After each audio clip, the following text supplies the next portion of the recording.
Hello, my friends. Welcome to another amazing read. Go grab your stuffy. Let's do this. Today's read is called Little Wolf, and it's written by Teoni Spathelfer. The illustrations are by Natasha Davis. Let's get into this read. When her parents separated, Little Wolf, her sister, and their mother moved from the country to a big city. The city was busy and noisy and made of concrete. Little Wolf felt as though she didn't belong there. She dreamed of living in the country again, surrounded by a forest and animals. Little Wolf was the spirit name she secretly gave herself so that she could stay strong in the city's jungle. In the heart of the city, on one of its busiest streets, Little Wolf would sit on the front steps of her grandmother's house. She would howl at the full moon when she longed for the smell of the forest. This animal's song brought a smile to her heart. Oh! Oh! Since she was a baby, Little Wolf had a lazy eye. But this never stopped her from spotting a chickadee in a tree at the big park in her neighborhood or an owl under a bridge. When she and her mom and sister took the bus out to the farmlands to visit her cousins, Little Wolf always looked for hawks on fence posts and herons hunting in the fields for mice. One day her cousin asked her how she always spotted wildlife everywhere she went. Little Wolf said, "I look for the thing that is different on the land or in the ocean, and the thing that is different is usually an animal." The city where Little Wolf lived was surrounded by a long sea wall. Little Wolf loved walking along the sea wall because she could look down into the water and spot otters. One early spring day, she put her favorite red rain jacket and set out on her walk. As she searched the shoreline, an otter started swimming alongside her. Little Wolf made sure she wore her red jacket every time she walked along the sea, so the otter could pick her out from the other people. The otter found her all that spring, and they wandered along happily together on many days.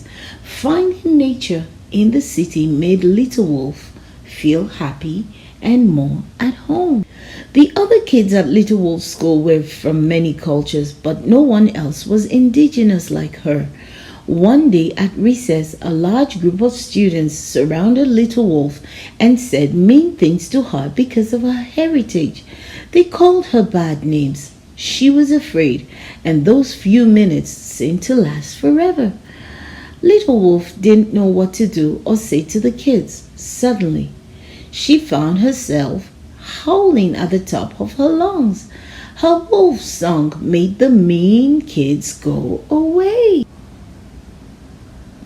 Little Wolf's mom wanted her to feel good about her culture, so once a week they went to beading class together. Little Wolf loved the smoky smell of the tanned moose and deer hide that they sewed beads onto. She also joined a traditional West Coast dance class, where she could pretend that the whole world was her dance floor. Little Wolf's mom told her stories about their family, who have lived on their territory for over 14,000 years. She told Little Wolf that their people are ocean people. They have been making beautiful, sturdy canoes for as long as anyone can remember. Little Wolf loved learning what her ancestors ate, how her people still cut their own food, and how they entertained one another around a warm fire at night, telling stories of challenge, victory, and love. Little Wolf learned that her own grandfather wrote songs that were performed during traditional ceremonies. Every summer, Little Wolf looked forward to going fishing with her grandfather. He would sell his salmon catch, and once he reached the limit, he was allowed to sell. Grandpa would catch salmon for his family, their village, and relatives living in the city. Little Wolf loved to eat the salmon jerky her nanny made. Even when she ate it in the cold of winter, it reminded her of summertime.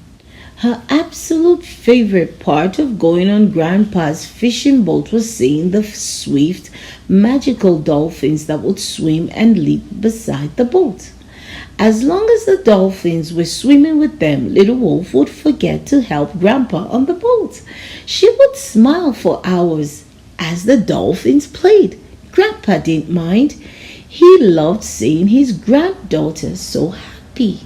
Back in the city, when Little Wolf thought about her dolphin friends, she would move her arm up and down like the waves they swarmed through.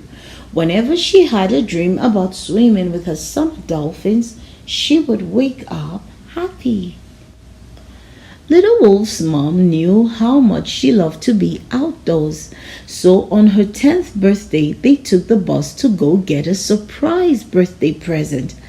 This present will help you get outdoors on the sunniest of days and the coldest of days, her mom said.